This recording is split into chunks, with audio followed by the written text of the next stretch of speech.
The last thing I want to get into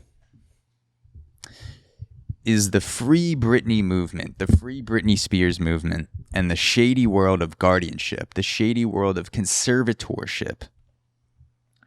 And so, as most of you guys know, as most of you ladies know, Britney Spears was going through this whole controversy and whole just dark, super fucked up period of her life where she was trying to regain control of her assets, of her well-being, of her just her actual life from her father, I believe it was.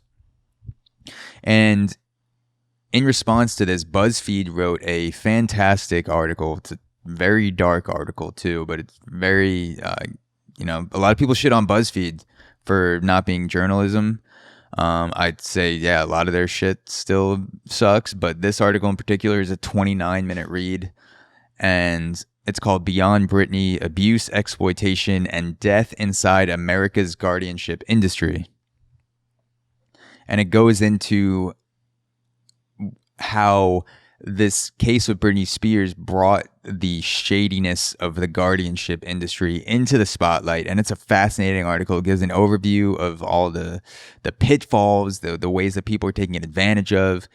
It goes into case examples of 3 people, I believe, 3 cases in particular where people just got extremely fucked over. And you would not believe the lack of control that people have over their life.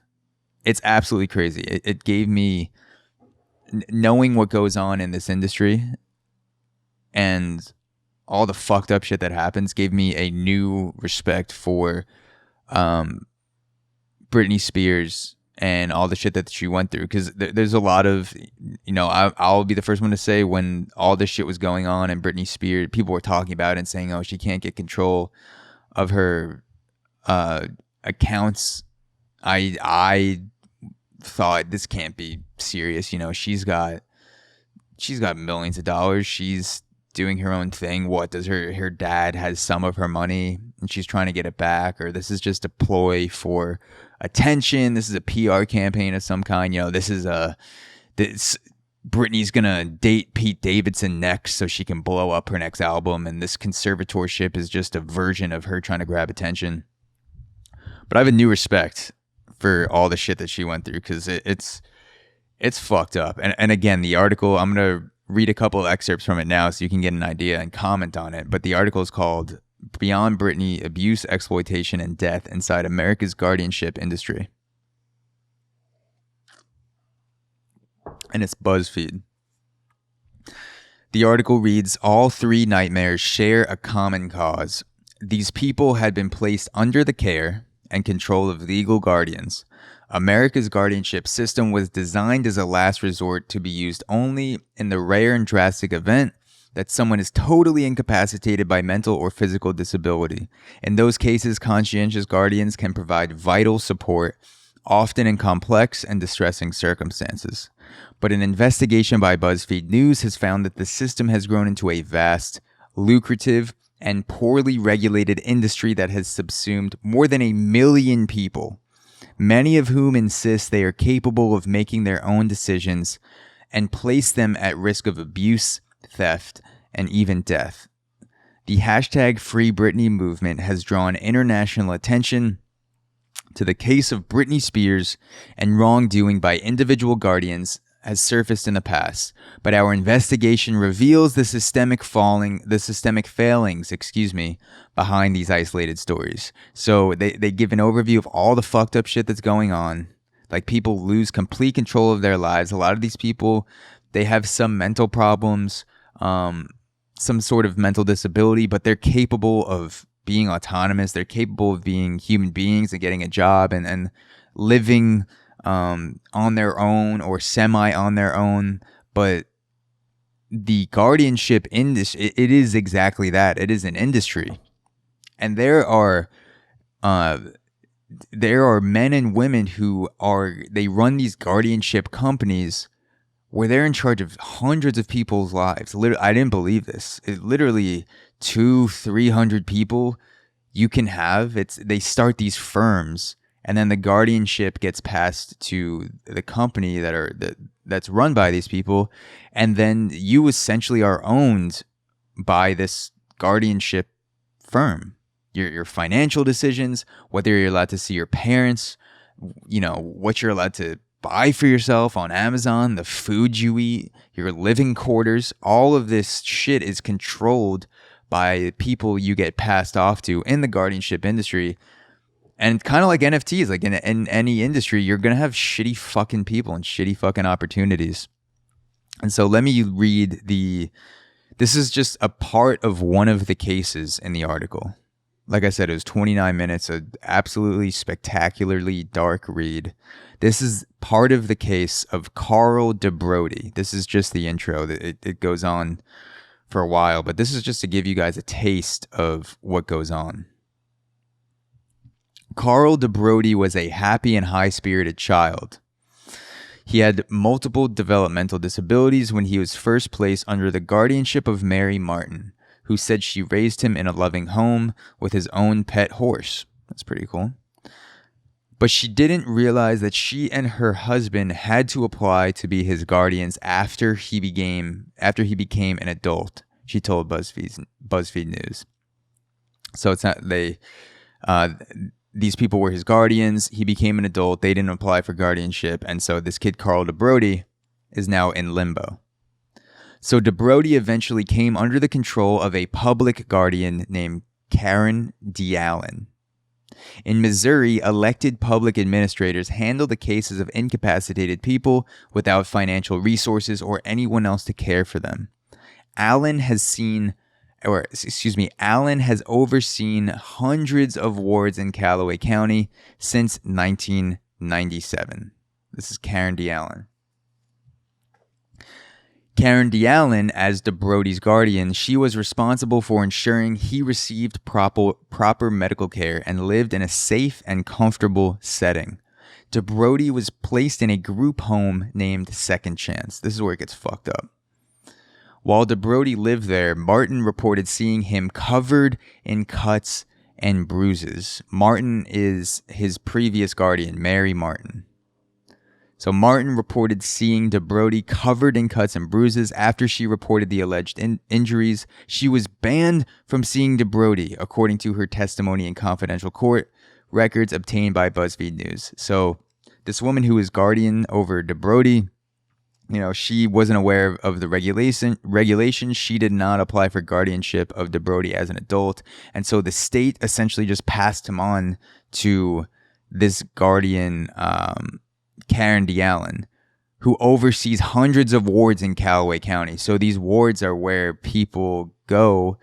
A lot of these people who just kind of get fucking filtered through the system, fall through the cracks, and they land in the hands of guardians. And a lot of these guardians are just there to take their resources and there to strip this person of any money, suck them dry. And Martin went to see DeBrody, went to see Carl DeBrody. She was, basically acting as this guy's mom. And she shows up. Imagine you show up and you see your son just fucking beat to hell. Like, looks like someone beat him with a broomstick, and you show up. And then you complain to the ward, and their response is, sorry, you're no longer allowed to come here if you're going to run your mouth. So she's basically seeing her former, treated him like a child, I'm sure, treated him like her son.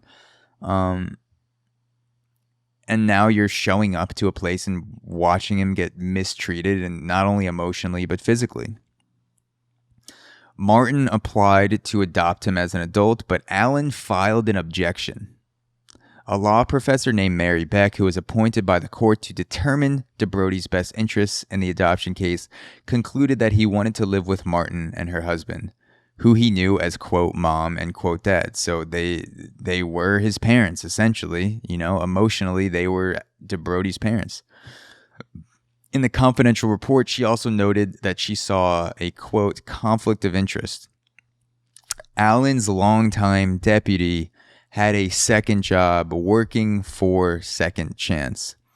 Allen later said that homes like Second Chance had a financial incentive to hold on to clients, according to the Fulton Sun.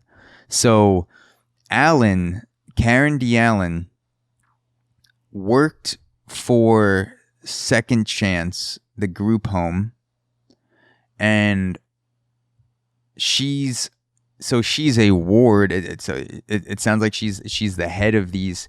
She has her own conservatorship company, but she's also has a second job working for the home Second Chance that the Brody was staying in, this group home. So she has, like BuzzFeed says, a financial incentive to hold on to the clients. It's in her financial best interest to not let these people go, because as you know, if you're running a place like a guardianship, if you're running a place like a ward for patients, mentally ill patients or patients with mental problems, you need patients to fill those rooms in order to make money, to get money from the state, to keep that place running.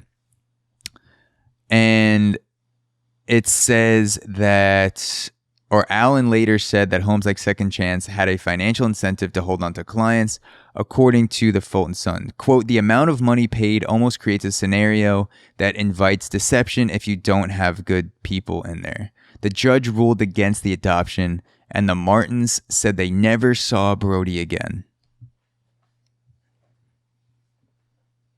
So, imagine that. Imagine you raise this kid, you're his legal guardian, but then as an adult, if you're an adult with, and again, I'm not super familiar with the guardianship industry outside of just some basic research for this podcast and the BuzzFeed article, but it sounds like you have to then apply to be the guardian of someone as an adult too. So it's not just enough to care for them up to the age of 18, but if someone needs assisted living or help living, if they're not able to live on their own, you then need to apply again. And so what happens a lot of times is something happens with regulations, something happens with parents not filing, or just bullshit paperwork, things like that. And there are wards ready to take these kids in and just hold on to them. They probably pay the bare minimum for taking care of the kid, the bare minimum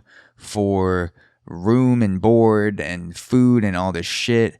And, you know, if you get banned from seeing your son, how the fuck are you supposed to know what's going on with them? And there were a lot of really fucked up details in this article that are very similar. The Martins never saw Brody again. I'm not sure if he passed away in the ward or what happened, but like you send your son off to someone who's supposed to take care of them. You see them get their ass beat in front of you. They show up with a fucking broken arm or a bruised eye, and then you complain.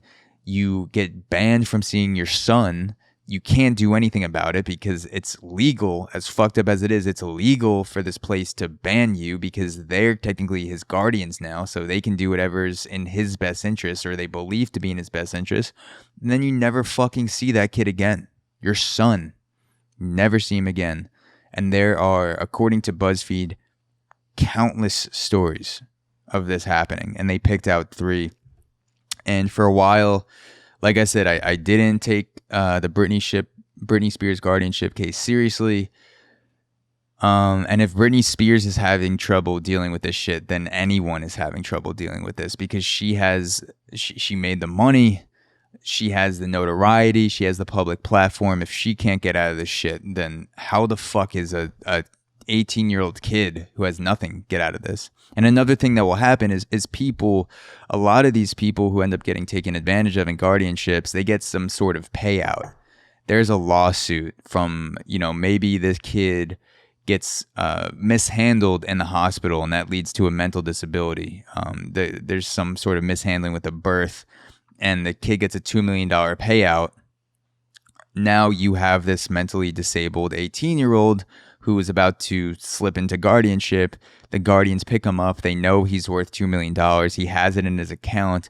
And there's not a lot of oversight with this. Now the Free Britney thing is causing more people to pay attention. But as a guardian, you could, if you felt like you need to pay $5,000 a month to feed the kid, you could do that and make it look like you were feeding the kid out of his own expenses, because that's where it comes from. It comes from the kid's money or the person that is under the guardianship, and then you fudge the numbers and you make it look like, you know, you're not skimming anything off the top, or there's just a lot of shit that goes on. And this was an industry that not a lot of people, not the average person, wasn't paying attention to. I would have read this probably if the Britney Spears article didn't come out, the whole Free Britney documentary, and the way that it was in the media. It made me want to see what the fuck was going on. And so hopefully over the course of decades, I'm sure this industry is going to get cleared up, you know. But there are a lot of people that die. There are a lot of people that have their life savings drained from a guardian that is a piece of shit, but is legally in charge of their money. And you can't do anything about it. Imagine that. Like, imagine someone is fucking suffocating you underwater, because that's what it feels like reading this. Like, someone is pushing your head underwater. You're suffocating. The life is draining out of you. And everyone in the state sees it. And everyone's like, well, it's legal, so they could just keep fucking holding him under until he goes away. And then the family, the guardian walks away with the money. And I'm sure there are great guardians out there. You know, this industry would not survive if everyone was only like the guardians in this article. But it's something to check out. Pay attention to it. Give the article a read. It's very, like I said, it's interesting. It's dark. It's a topic that I suspect will be getting more and more light shed on it as time goes on, because if Buzzfeed is right, then there are millions of people being affected by this.